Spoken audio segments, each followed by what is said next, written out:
Halo, Yolanda, Dokter Dini, apa kabar kalian? Mas Ari, alhamdulillah sehat. Sehat Alhamdulillah selalu ya. sehat. Jadi kalian lagi tugas di mana nih sekarang? Di Puskesmas, Oke, jelasin dong Puskesmas. puskesmas mana? Manyar, Surabaya. I see, I see. Wow, wow. Itu kan red zone ya waktu itu, atau black zone mungkin? Sempat red zone, sih. Sekarang sudah kuning kayaknya. Ya, udah yellow zone. Oh, udah yellow ya. Berangsur akan menjadi yellow, bahkan mudah-mudahan bisa menjadi green zone sih. Amin, amin, amin, amin. Karena waktu itu memang ini kan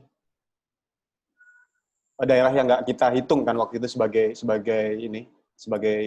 penyebaran COVID gitu kan. Tapi ternyata terjadi. Back in the day, gue inget pertama kali kenal sama kalian itu medium Maret ya, Yol. Ke ya Maret, pertengahan Maret. Iya kan? Jadi waktu itu kami ada gerakan untuk penyaluran APD hampir 100.000 apa 200.000 APD waktu itu dan kondisi kita pada saat itu kan benar-benar tertatih ya. Lo ingat nggak waktu itu? Yang kita nggak punya masker, nggak punya hazmat dan lain-lain kan? Lo ingat nggak pada saat itu? Iya, aku inget banget waktu itu kalau nggak salah, memang di Surabaya itu kita awal-awal pandemi, awal-awal ada pasien COVID itu bulan Maret ya, Dok? Bulan Maret. Ya.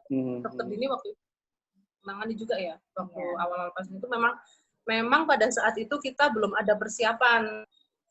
Kita ya, khususnya Puskesmas Gunung Anyar belum ada persiapan untuk pengadaan APD dan lain-lain itu pada saat itu. Dan pada saat itu memang kita diperkenalkan untuk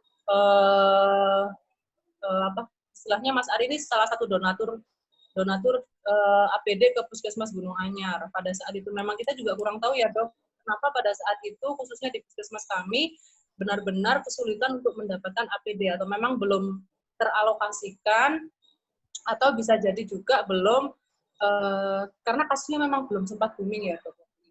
Ya kan memang di awal kan, jadi mungkin ya masih persiapannya masih minim juga, kita juga masih kaget kan istilahnya. Ya emang sebenarnya ada APD, cuman terbatas kan, jumlah karyawan juga banyak, yang pelayanan juga banyak. Jadi sebenarnya bukan nggak ada sama sekali, tapi ada, cuman masih terbatas. Yap. Dan waktu itu kalian ingat betul nggak? Waktu itu masyarakat tuh sudah mulai panik kan. Jadi dimanfaatkan juga sama orang-orang oknum-oknum tertentu yang dia benar-benar menimbun masker waktu itu. Yang notabene kalian sangat butuhkan pada saat itu kan. Jadi bahkan stok masker di nakes, di tenaga kesehatan dan vaskes waktu itu kan sangat minim sekali kan. Nah, ya ada juga terbatas tadi. Ya. Karena pemakaiannya kan jadi lebih sering. Misalnya kita kayak kunjungan pasien atau merujuk kan sekali pakai ganti, dan itu nggak boleh masker medis biasa juga, harus bunga kayak gitu. Jadi sebenarnya ada ya terbatas, nggak sesuai sama kan waktu itu di awal-awal. Jadi gini teman-teman ya, para penonton gitu. Kalau kalian tahu, waktu itu kondisinya negara kita tuh tidak siap menghadapi COVID dengan mengentengkan. Habis itu ada orang yang melihat peluang bahwa masker ini bisa ditimbun dan dengan harga mahal. Dan aku ingat betul waktu itu harga masker per box itu sampai harga 300 sampai 500 ribu kalau nggak salah pada saat itu ya. Pada saat itu. Yeah. Dan masyarakat itu sudah mulai panik dan mereka tidak bisa menemukan masker di mana-mana. Ingat nggak waktu itu? Iya. Ya, waktu itu. Nah, dan masyarakat yang punya duit pada saat itu, mereka cenderung membeli masker-masker kesehatan, sehingga barang di pasar itu langka. Waktu itu langka banget, ya kan? Setelah langka, akhirnya korbannya adalah para nakes. Jadi yang seharusnya mereka dapat, mereka menggunakan masker kesehatan, habis itu hazmat dan lain-lain itu tidak ada di pasar pada saat itu. Jadi di sini pemerintah itu juga mengalami kesulitan sebenarnya untuk mengadakan masker itu. Dan imbasnya adalah ke kalian yang bekerja sebagai nakes di vaskes-vaskes pemerintah itu sih. Tapi long short story ya, sebenarnya itu nggak menarik sebenarnya. Itu udah masa lalu yang sudah terjadi kan, dan sekarang sudah solve gitu. Gue dengar kalian ini termasuk ke garda depan kan, garda belakang di kesehatan gitu. Dan kalian juga sempat terkena COVID kan pada saat itu? Iya. Ya kan? Ya, dokter Dini malah ini yang pertama ya. Iya, yang pasien seriously? pertama di sini. Wow. Di tempat kerja ini nakes pertama yang kena dokter Dini. Benar nggak sih? Iya, benar. Yang positif. Wow. Udah Anda dokter, padahal sudah pakai pengaman, itu pun masih kena ya? Iya. Wow. Jadi ya kita juga ya kenanya dari mananya ya, mungkin walaupun sudah pakai APD tapi kita kan nggak tahu di lingkungan sekitar kita tuh gimana, terus penularannya juga gimana. Maksudnya kan sempat ada yang bilang penularannya airborne juga kan. Dan kadang kan yang kalau tapi belum tentu orang lain juga pakai masker, nah itu bisa juga menularkan kalau misalnya mereka OTG. Oke. Ini menurut kalian berdua ya, kalian sebagai orang yang revive atau orang yang kalau gue bilang itu dihidupkan kembali, karena COVID waktu itu memang sangat gawat banget kan. Menurut kalian COVID itu nyata nggak sih? Nyata dong. Nyata, butuhnya kita bisa kena ya dok. Iya. Nyata. Oke. Walaupun mungkin beda pengalaman kali ya, aku sama dokter Dini. Kalau dokter Dini mungkin pada saat itu ada gejala ya dok? Iya, aku bergejala dan itu lumayan. Gejalanya iya, lumayan berat. Kalau dia kan nggak ada gejala. Nggak ada sama sekali. Aku sama sekali nggak ada gejala. Jadi aku nggak merasakan apa-apa.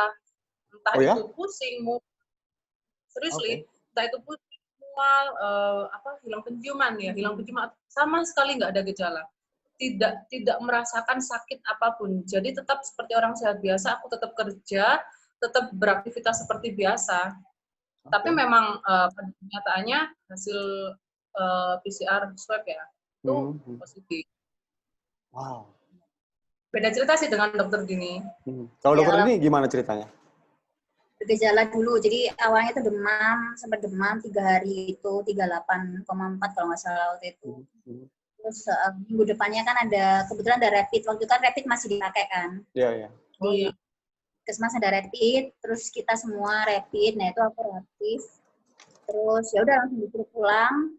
Nah pas hari itu juga itu kan masalahnya kan pilek, terus pilek itu ada kayak darahnya gitu. Jadi kayak. Really? Nah, cuman kalau ini langsung ya, kalau itu tuh campur sama pileknya gitu. Terus besoknya swab yaitu ternyata positif. Cuman kan swab waktu itu hasilnya agak lama, sekitar 7-10 hari. Jadi swabnya tuh hari Rabu, Seninnya tuh baru keluar hasilnya. Wow. Senin 2. Minggu depannya. Wow. Pada saat itu ya, jadi ada waktu dari swab sampai ada hasil itu memang agak cukup lama kan waktu itu. Ya, masih lama kan waktu itu. Gue waktu itu ingat memang 3-7 hari. Waktu itu ada yang pernah 2 minggu kalau nggak salah. Jadi orangnya sudah meninggal duluan, baru hasil swabnya keluar gitu. Wow.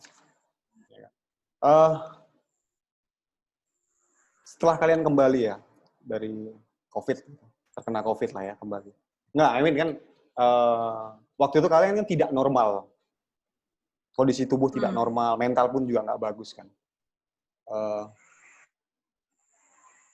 Apa kalian sudah ngerasa sempurna dalam tanda kutip sekarang? Sudah sembuh total gitu? Ya. Aku sih kalau mungkin nanti dokter ini akan berbicara secara ini ya, secara harfiahnya penyakit COVID itu.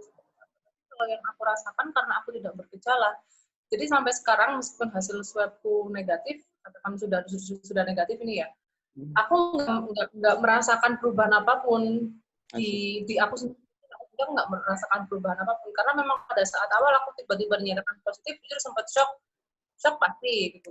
kok bisa aku tidak merasakan apa-apa tapi bisa positif. Kemudian setelah dites berulang-ulang waktu itu ya masih dinyatakan 2 kali negatif di ya, awal-awal. itu kan pemeriksaan nafas itu setelah dia dinyatakan positif dia harus swab lagi, hasilnya harus 2 kali negatif baru dia dinyatakan sembuh. Dan sampai sekarang pun kemarin aku terakhir bulan kemarin aku swab hasilnya negatif itu aku tidak merasakan perubahan apapun. Dokter ini untuk itu COVID-nya.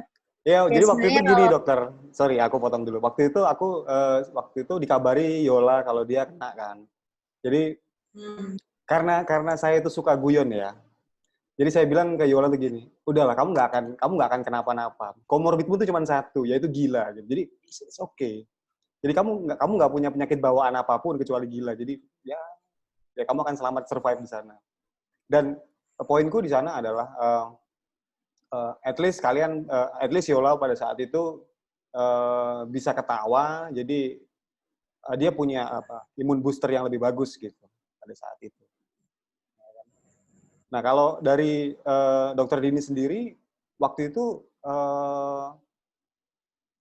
cukup parah kan gejalanya kan. Nah setelah dinyatakan sembuh dan kembali normal gitu, udah merasa sempurna belum sih kesehatan atau mental atau apa?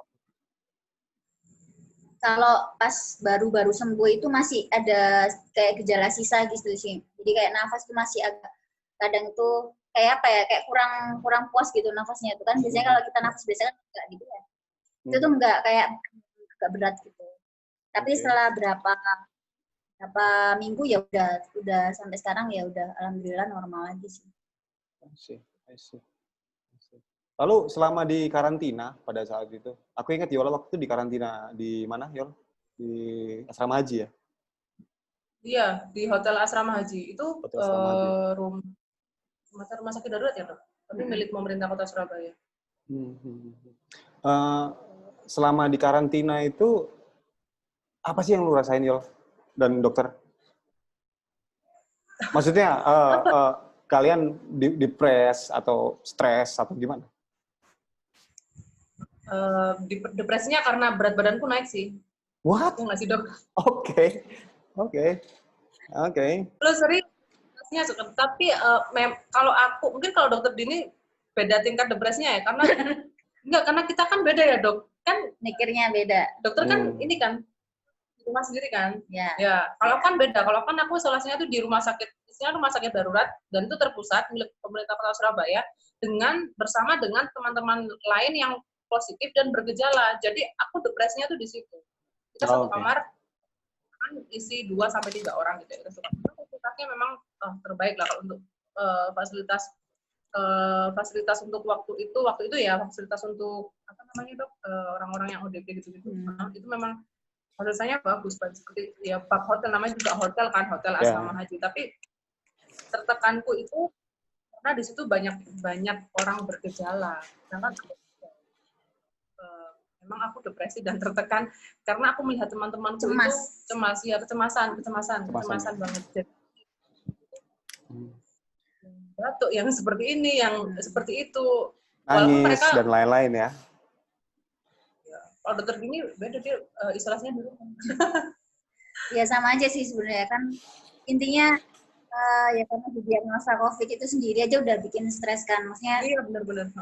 Aduh kok aku positif gitu, udah mikirnya macam-macam. Apalagi kan di situ waktu itu kan awal-awal kan masih yang ini banget kan, banyak gejala yang parah-parah gitu. Terus di WA itu juga banyak yang kayak innalillahi gitu kan. Aku dokter, terus teman-temanku dokter meninggal juga, terus ada teman juga yang meninggal. Jadi kayak aku lebih stresnya lebih mikir yang enggak gitu loh.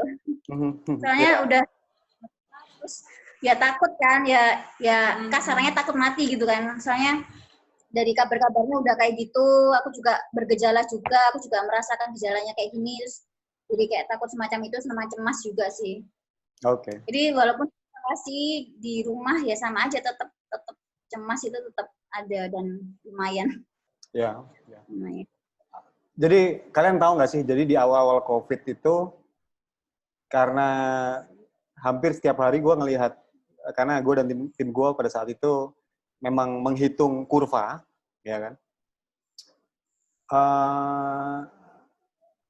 Ada beberapa masa ya, beberapa saat itu gue tuh tidur harus minum obat tidur pada saat itu, karena kurva ini kenapa nggak turun-turun gitu kan? Satu, yang kedua, apakah benar kita sudah di puncaknya? Karena pandemi itu kan di puncak ya, karena ada nanti dia bentuk kurva, dia puncak, nanti dia akan turun. Gitu. Ada kalanya setelah melewati tahap itu ya, gue berpikir udahlah bodo amat. If I die, I die gitu. Tapi kan akan berbeda dengan kalian gitu kan. Mungkin nggak sih? Khususnya untuk Yolanda ya, karena posisi lu adalah OTG kan, orang tanpa gejala gitu. Lu pernah nggak sih berpikir kalau hasil swab ini mungkin salah gitu? Dan gue nggak sakit sebenarnya gitu. Pasti. Di awal aku nggak nerima hasil itu sebenarnya. Di awal aku sudah berusaha untuk ini benar ya nama aku, ini benar. Aku sudah istilahnya apa ya dok? Konfirmasi ulang ya. Jadi mencocokkan data ini benar nggak namaku? Ini aku nggak. Jadi aku sampai sekarang pun aku nggak percaya kalau aku pernah positif. Wow. Padahal lu jelas-jelas melihat kalau misalnya hasil tes itu memang benar-benar positif ya? Ya, aku menerima hasilnya itu langsung kan dari laboratorium apa itu kalau nggak salah milik Pemprov masih jadi satu ya dok waktu itu dok. Itulah pokoknya itu memang usia sama semua jenis kelamin, alamat rumah, alamat KTP itu memang sama dan hasilnya positif. Itu sempat enggak. Sampai sekarang pun aku masih belum percaya sebenarnya. Asik. Terus lu gimana support keluarga lu support keluarga kalian pada saat itu? Pasti mereka juga ikutan panik dong. Iya, panik pasti. Apalagi aku kan kalau dokter ini statusnya masih single ya. Oke. Apalagi kan aku punya batita kan. Waktu itu usia anakku masih 15 bulan. Ya 15 bulan. Dan suami juga di rumah juga ada ART. Kemudian aku sudah pisah rumah memang dengan orang tuaku, tapi aku sebelum aku di karantina itu aku masih sempat mengunjungi orang tuaku itu pasti sudah merasakan panik semua. Siapa orang yang aku kunjungi dan aku temuin 2 minggu ke belakang itu sudah merasakan paniknya. Aku pasti hal pertama yang aku lakukan setelah aku positif itu ini memberi kabar pada mereka yang aku temui 2 minggu ke belakang dan mereka juga panik. Oke. Itu sih. Tapi karena mungkin rata-rata orang yang aku temui ini juga basicnya ini sama dengan aku, maksudnya ya rata-rata memang nakes karena kan tempat kita kan satu lingkungan kerja ya, Budin. Jadi penanganannya lebih cepat. Jadi setelah ada yang positif, itu teman-teman kontak eratnya siapa, ya rata-rata kan kita pada saat pandemi kan ya rumah kerja gitu kan, jadi nggak sempat kemana-mana sih. Beruntungnya waktu itu kita nggak sempat kemana-mana. Jadi sekitar rumah kerja. Masih PSBB kan waktu itu. Oh iya masih PSBB. Ya walaupun nggak dilarang, maksudnya masuk mall juga nggak dilarang, apa-apa juga nggak dilarang, cuman ya kita masih awal-awal kan masih takut, jadi sepi juga sih kayak mall restoran gitu kan. Kayak restoran juga nggak boleh buka dine-in dan ya tetap jarang keluar ya, cuma kerja. Kontaknya juga paling seputar di rumah dan di tempat kerja. Sekarang nih gue punya pertanyaan untuk Dokter Dini sih spesifik. Waktu itu lo pernah berpikir gini nggak sih dok? Oh, gue mati.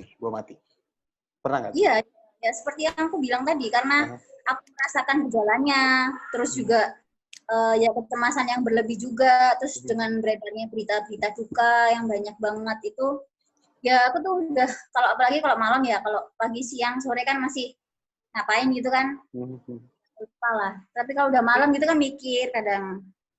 Jam overthinking ya gitu. Ya gimana nih gitu.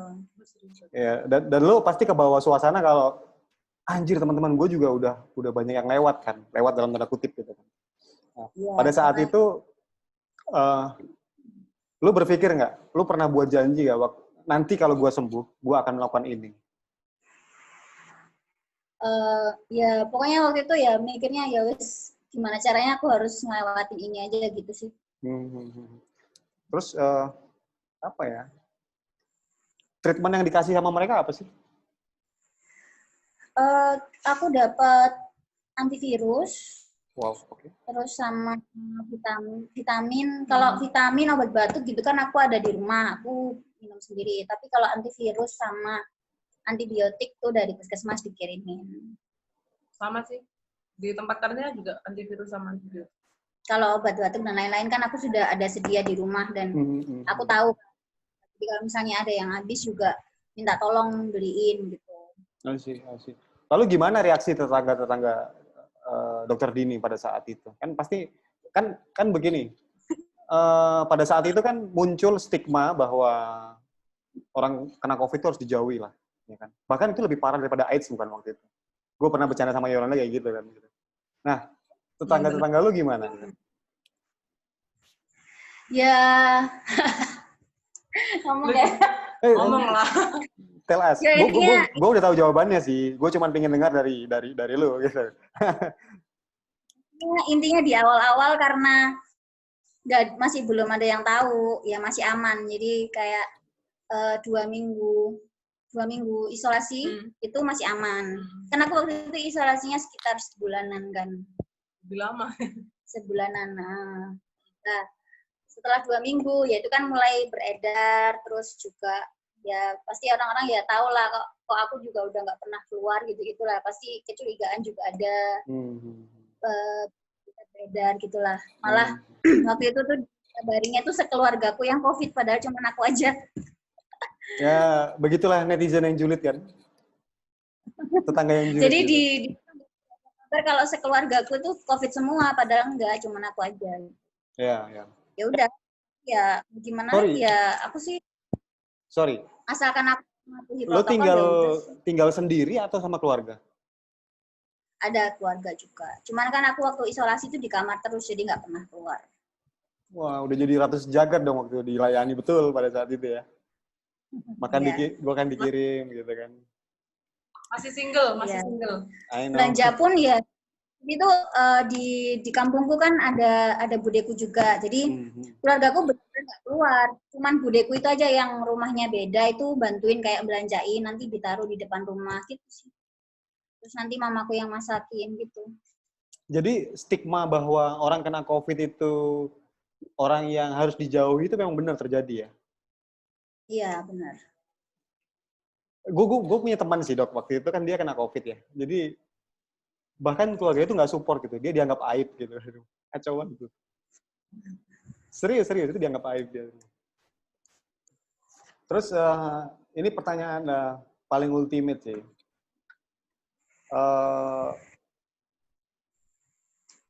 Menurut kalian gitu. Kalian kan bekerja di Vaskes dan Nakes yang tiap hari ngatasin orang sakit kan. Dan selalu bersinggungan dengan mungkin orang yang kena COVID atau tidak kena COVID kan pada saat itu. Menurut kalian orang-orang yang cengkal ya, orang-orang yang susah dikasih tahu, paling nggak gini, pakailah masker gitu. Ya, pakailah masker, jagalah kebersihan, jaga jarak gitu. Menurut kalian yang orang-orang yang sudah pernah kena COVID kayak kalian gini, melihat mereka yang masih bengal, cengkal itu seperti apa sih? Aduh. Oke. Kalau menurut aku, melihat orang-orang yang seperti itu tuh, mereka yang nggak bisa menghargai diri sendiri dan juga nggak bisa menghargai orang-orang di sekitarnya.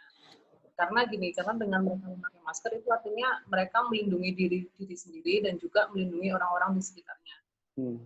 Kalau aku memang pengalaman OTG yang orang tanpa gejala itu untukku gini, setiap orang tuh boleh dong dicurigain. Kenapa? Karena aku sendiri merasakan aku nggak apa-apa, aku sehat, aku bisa berkeliaran kemana-mana, aku masih bisa kerja, aku masih bisa melakukan aktivitas seperti biasanya. Atau ternyata virus itu ada gitu, virus itu masuk ke aku. Hasil swab PCR itu kan akurasinya berapa persen ya dok?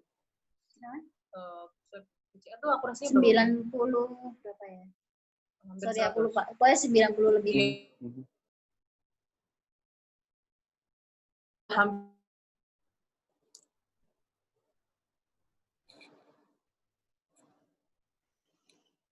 orang bisa dipercaya. Jadi kalau orang-orang yang masih cengkal atau masih tidak mematuhi protokol kesehatan sebagaimana mestinya, itu bagi aku orang yang tidak bisa menghargai dirinya sendiri dan juga orang-orang di sekitarnya. Dan mereka mungkin masih belum tahu dan belum pernah merasakan orang tanpa gejala. Gitu sih. Anyway, Yol, lu boleh berkata-kata kasar kok di sini. Bebas. Oh iya kan YouTube ya. Oke. Tayang nggak sih? Kenapa? Tayang dong. Tayang. Tayangin dong. Aku kalau berkata kasar sebenarnya ya nggak juga sih, karena orang-orang seperti itu mau kita berkata kasar, mau kita berkata baik pun percuma. Mereka akan tetap percuma, mereka akan tetap nggak percaya kalau COVID itu ada kalau mereka belum merasakan sendiri, apalagi yang bergejala gitu kan. Aku sih gini sih, kalau emang mereka nggak percaya, coba deh mereka berani nggak ini tes swab lah intinya, swab PCR, ayo coba buktikan. Kalian berdua pasti punya pengalaman menarik dong. Jadi waktu ngadepin orang-orang yang kena COVID atau mau melakukan testing terhadap orang-orang yang kena COVID itu, lo punya unique story nggak sih di sana? Mungkin ada orang yang kabur atau apa, mau dites atau apa? Kabur. Enggak sih ya. Ya sejauh ini ya. Kamu kan tim tracing kok. Enggak sih ya, paling masalah kalau kita di puskesmas kan biasanya tracing gitu kan. Jadi kalau misalnya ada pasien terus positif, kita tracing, kita tanya-tanya, terus kita isolasi juga di rumah, misalnya di rumah atau di hotel asrama haji. Itu kadang yang di rumah itu juga masih ya bandel gitu sih, ada yang masih mau keluar-keluar gitu, atau keluarganya. Kan harusnya pasien dan keluarganya itu harus tetap di rumah, karena keluarganya itu termasuk erat. Jadi kita kan nggak tahu nih keluarganya nih positif atau enggak. Kalaupun negatif, tetap mereka harus isolasi mandiri selama pasiennya ini isolasi. Pokoknya kayak dalam satu rumah itu si pasiennya ini dalam satu kamar sendiri gitu. Nah, itu kadang pasiennya nggak keluar, tapi keluarganya itu masih keliaran kayak gitu. Padahal mereka kan kontak erat 2 minggu sebelumnya pada pasien ini. Nah itu harusnya kan di rumah, tapi mereka sih keliaran, beli ini, beli itu di Indomaret kayak gitu sih. Dan itu kan kita mantaunya kan ya dari laporan-laporan warga kayak gitu, Pak RT, Pak RW itu tiba-tiba ngirim apa foto, loh ini keluarganya ini kok di Indomaret, loh ini kok di sini, harusnya kan di rumah lah kayak gitu. Serius? Pak RT ngirim kayak gitu ke kalian? Iya, kita kan kerja sendiri, kita kan juga bekerja sama dengan lintas sektor. Lintas sektor tuh kayak RT, RW, camat. Jadi kita nggak ujuk-ujuk telepon pasiennya ya enggak. Ya kadang kita koordinasi juga sama RT-nya. Misal kita nggak tahu nomor teleponnya nih, pasien A. Oh, Pak RT-nya ini si A gitu. Nah, itu bisa tahu. Namanya linsek. Oke. Tapi itu nggak mudah dong pasti ya. Pasti karena lintas sektor tuh ada orang yang nggak mau diajak bekerja sama atau apa. Pasti kayak gitu kan. Ya ini sih lah. Menurutku kalau misalnya kayak ada kayak gitu tuh, misalnya ada keluarga yang keluar atau mungkin bahkan ekstrimnya ya, mungkin ada pasien yang dia keluar nggak patuh kayak itu, harusnya sih ya kerjasama masyarakat juga ini sih ya harusnya. Maksudnya mereka harusnya juga mengingatkan, kan pasti nggak mungkin lah nggak punya nomornya kan, diingatkan aja kamu kok pulang aja dulu kan masih isolasi gitu aja sih.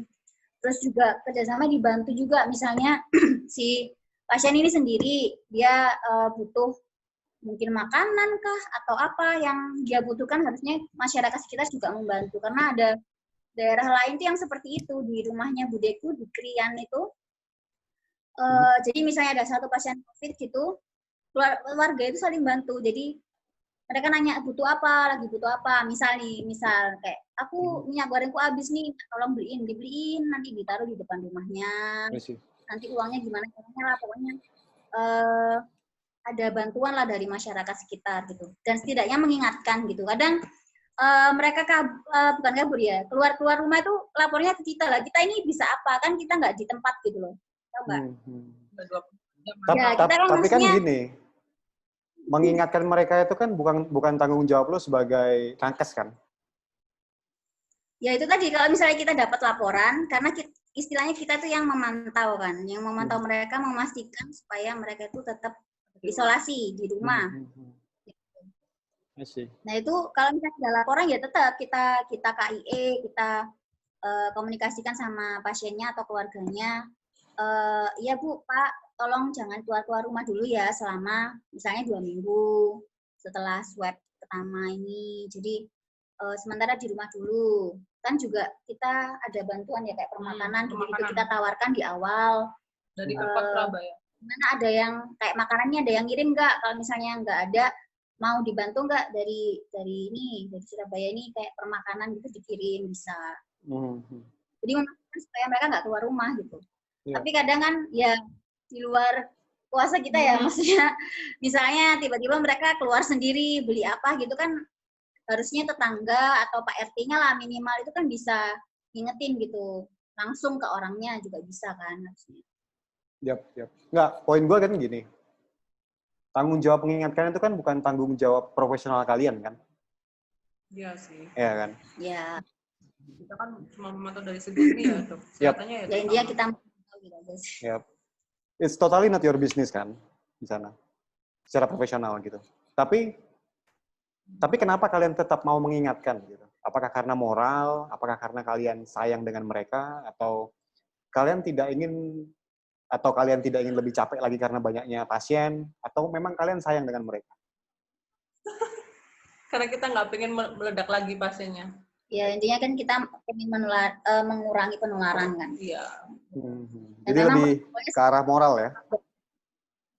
Kalau ada pandemi memang protokolnya kan seperti itu. Kita juga ya sebenarnya kalau bukan tanggung jawab ya enggak juga. Kita juga bertanggung jawab dalam hal memantau ini tadi. Karena kita berani membiarkan isolasi diri di rumah, jadi kita juga harus gimana caranya pasien ini juga patuh gitu. Iya. Karena sebenarnya ini buah si malakama ya. Kalian nggak mengingatkan, akhirnya pasien meledak, kalian juga yang repot. Iya juga. Benar. Ya kan? Tapi kalau diingatkan, kadang-kadang ngapain COVID itu nggak ada gitu. Jadi ya gue tahu sih sulitnya gimana. Terus menurut kalian nih, karena data sekarang itu kan simpang siur ya. Waktu itu kan simpang siur data itu. Kira-kira angka-angka yang muncul sekarang di TV itu real atau manipulatif? Kalau menurut kalian nih, bukan ini ya.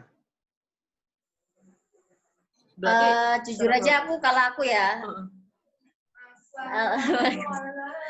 Ya jujur aja sih kita istilahnya nggak tahu ya. Itu kan soalnya datanya juga data dari semua daerah kan, bukan dari Surabaya aja, bukan dari atau spesifik aja, gitu. Spesifik daerah kalian lah.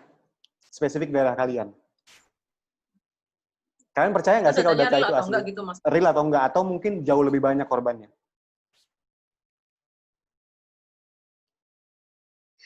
Ya aku bisa aja deh. Bisa lebih banyak, bisa lebih sedikit. Kenapa? Bisa lebih banyak karena mungkin ada pasien yang mungkin belum terdeteksi, bisa juga, ya kan? Mungkin mereka OTG, tapi dia nggak pernah periksa swab. Nah, berarti kan dia nggak tahu. Gitu. Aku mencium cara untuk mencari aman gitu dari kalian ini. Jadi tidak berani menjawab. Jadi aku melihat kalian tuh mencari aman dengan jawaban ini gitu. Which is fine.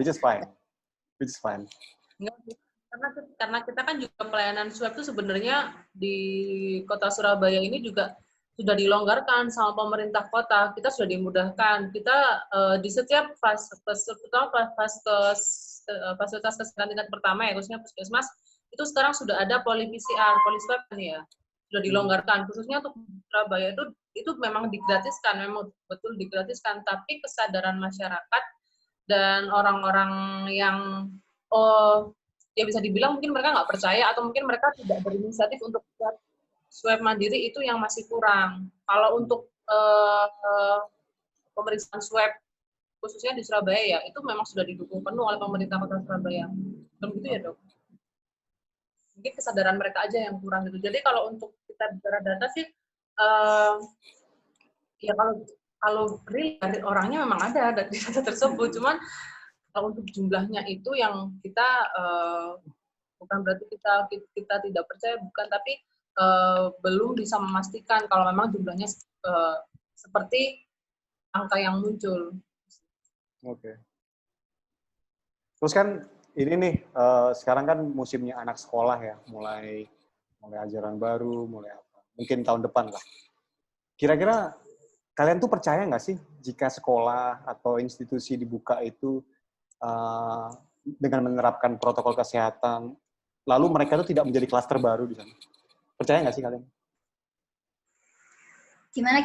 Kira-kira gini, jika ada sekolah yang dibuka dan mereka berdalih kami sudah mematuhi protokol kesehatan dan lain-lain gitu.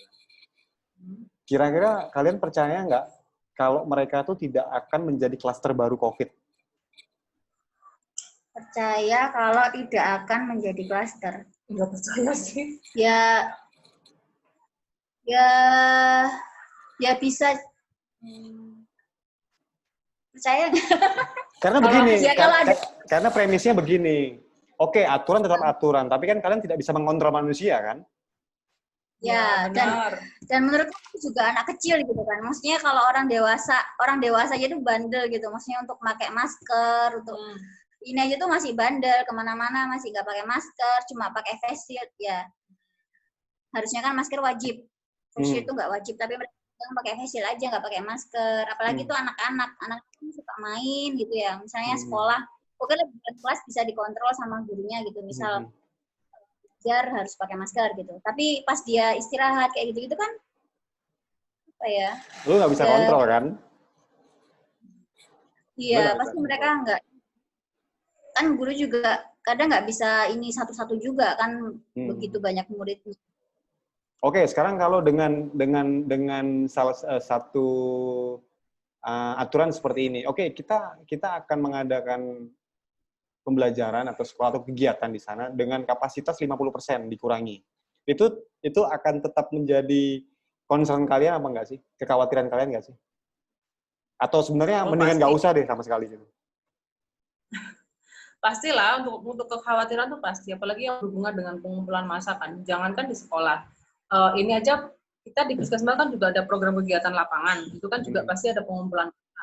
Itu sebenarnya kita juga khawatir. Ini kalau pengumpulan massa nggak cuma sekolah ya, pengumpulan massa itu kan pengertiannya nggak cuma di sekolah, misalkan posyandu, kalau di Puskesmas itu kan banyak.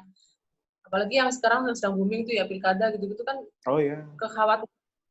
Kalau aku kekhawatiran itu sekitar 70-80% tuh masih akan terjadi lonjakan pasien lagi dengan adanya pengumpulan massa diperbolehkan lagi gitu sih. I see. Ini menurut kalian ya yang kerja di garda belakang, kira-kira COVID ini akan selesai kapan sih? 2 tahun, 3 tahun, 5 tahun? You tell me guys. Gimana ya dok? Mungkin udah tinggi kali ya. Aku bilang nggak tahu. Karena memang susah ya. Ya karena nggak kelihatan dan masih istilahnya kita masih belajar gitu kan dari si COVID ini. Kalau penyakit-penyakit lain kan bisa kita prediksi karena sudah ada penelitian sebelumnya, sudah pernah dialami sebelumnya. Nah kalau yang ini kan si COVID ini kan baru, istilahnya kita baru belajar gitu ya. Jadi ya untuk sampai kapannya juga kita belum tahu sebenarnya. Maksudku begini, kalau dengan kondisi orang-orang Indonesia yang susah dibilangin kayak gini, kira-kira mungkin nggak sih kita ini akan totally zero atau 0 kasus itu di 5 tahun atau 6 tahun ke depan? Ya. Jawab dia jawab. Aduh nanti aku salah ngomong. Soalnya aku juga Mas Ari nyebutnya masyarakat Indonesia, kan kita juga masyarakat Indonesia ya. Ya. Cuma kita yang patuh saya. sih, yang patuh. Ya 5-6 ke depan bisa totally zero case sih enggak kayaknya. Oke. Wow. Penyakit ini akan terus ada nggak dok? That's a long time ya. It's a long time. Maksudnya sama kayak kita dulu pernah menghadapi pandemi flu itu kan. Dan sampai sekarang mungkin COVID ini bisa kita diskusi sendiri ya. Pastinya apa mungkin COVID ini akan menjadi suatu penyakit yang biasa dan akan bisa disembuhkan. Mungkin. Jadi aku nggak bisa memastikan ya, karena ya itu tadi belum tahu kan. Kalau untuk kasus nggak mungkin ya kayaknya. Iya. Pasti ini kan katanya dokter tadi kan masih dipelajari kan, berarti kan kemungkinan ini COVID ini akan terus ada, cuman kedepannya akhirnya akan bisa disembuhkan dan akan menjadi suatu penyakit yang biasa. Ya, semoga. Ya. Harapannya seperti itu. Saya melihat dokter sudah skeptis gitu. Kenapa, Dok? Skeptis enggak juga sih. Enggak ya? Skeptis itu kayak ya udahlah. Oh, ya udahlah. Ya udahlah. Enggak. Dok, Yol. Ya? Pesan lu untuk orang-orang di masa depan nanti atau untuk orang-orang yang masih cengkal itu gimana? Dan apa yang akan kalian ceritakan untuk orang-orang di masa depan? Kan kita kan melewati pandemik yang sangat aneh ini kan, dan seluruh dunia gitu. Kira-kira jika lu masih hidup 20 atau 30 atau 40 tahun ke depan gitu, apa yang akan lu ceritakan kepada mereka? Coba. Mau cerita apa? Oh, yang single dulu. Kan dia pasti akan cerita ke anak-anak sama temennya nanti kan ya. Ya intinya kita pernah melalui masa sulit. Masa sulit yang dialami hampir di semua negara. Dan aku mengalaminya sendiri juga gitu. Dan ini tuh apa ya? Gak cuman di satu sisi aja, gak cuman kesehatan aja gitu kan, ngaruh ke ekonomi juga, sosial juga, hampir semua aspek itu kena gitu. Pendidikan juga, jadi sekolahnya gimana, kayak gitu kan. Gimana? Pesanmu apa? Untuk kayak cengkal. Pesanku untuk orang-orang yang ini. Sebenarnya jaga protokol kesehatan ini ada hal terremeh, hal terkecil yang bisa kalian lakukan untuk diri kalian dan orang-orang di sekitar kalian sendiri. Karena aku melihat ya bukannya apa-apa ya. Maksudnya untuk pakai masker aja itu dengan berbagai alasan itu nggak pakai gitu. Betul nggak? Tahu nggak? Ada kayak podcast yang bilang, ya karena nggak makan, makanya nggak pakai masker. Menurutku, bahkan kita punya masker 1 atau 2 pun tuh bisa gitu, kita pakai masker setiap hari. Caranya gimana? Misalnya cuma 1 ya, masker kain gitu misal. Kan bisa dicuci, ya kan?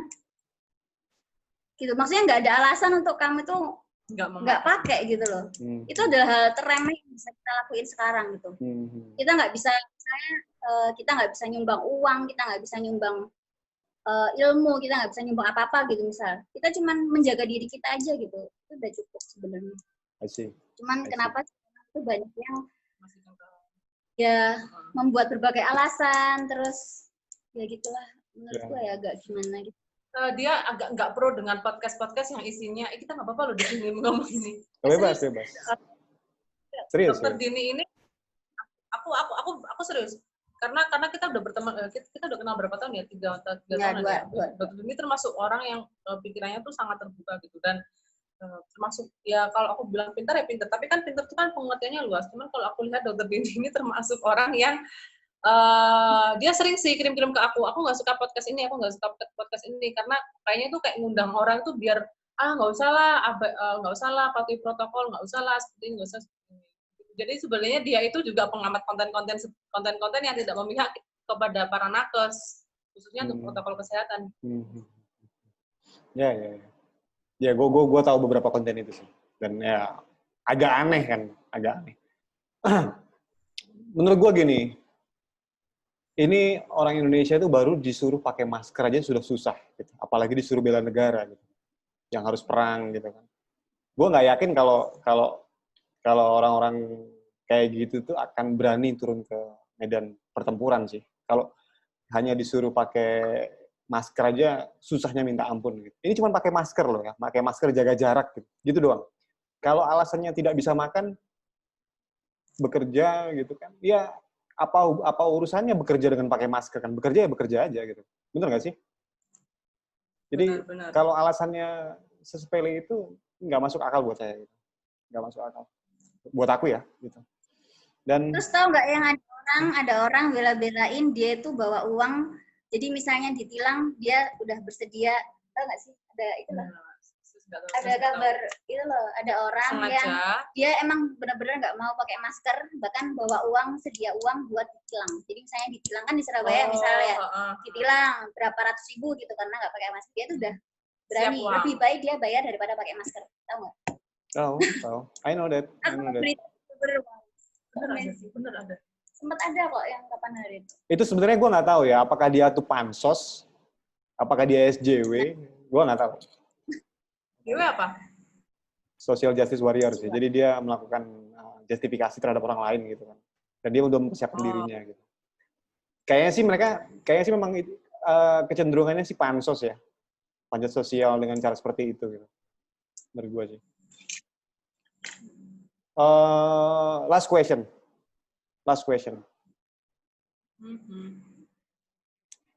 Menurut kalian ya, yang di garda belakang nih, karena garda depan itu adalah masyarakat kan, mereka sendiri yang menentukan mereka sehat atau sakit, bukan kalian kan. Jadi kalian tuh jaga gawang sih sebenarnya. Jadi kalau ada yang ini yaitu sakit, kalian yang ngatasin gitu. Apa sih pesan kalian untuk pemerintah? Untuk pemerintah? Pemerintah Indonesia maksudnya? Ya, Indonesia. Masa pemerintah negara Astina kan nggak lucu. Aduh, apa ya? Kita soalnya, aku soalnya kalau ngomong masalah pemerintah ini, takut salah ngomong sih. Di era sekarang sih maksudnya ya. Nggak, yang aman aja. Tapi gitu. Ya benar-benar. Kalau aku sih untuk pemerintah gini, gimana ya ngomongnya? Intinya pesan untuk pemerintah, tolong dukung kami sebagai nakes untuk mewujudkan protokol kesehatan yang sesuai dengan arahan pada saat kita menghadapi pandemi. Dan bagaimana caranya pemerintah itu membuat masyarakat itu tidak abai atau tidak jengkal dengan protokol kesehatan tersebut. Nah, itu untuk pemerintah, harapanku sebagai nakes misalnya seperti itu. Kalau dari dokter Dini bagaimana? Ya sama kurang lebih kayak gitu. Nggak mungkin. Soalnya dia garda paling depan di sini kan dokter kan. Nggak mungkin, dia pasti punya harapan yang lebih sebenarnya. Iya, gue tahu itu. Gue ada unek-unek yang mau disampaikan gitu dari dokter Dini sebenarnya. Cuman dia mungkin takut ya karena menyinggung pemerintah nanti.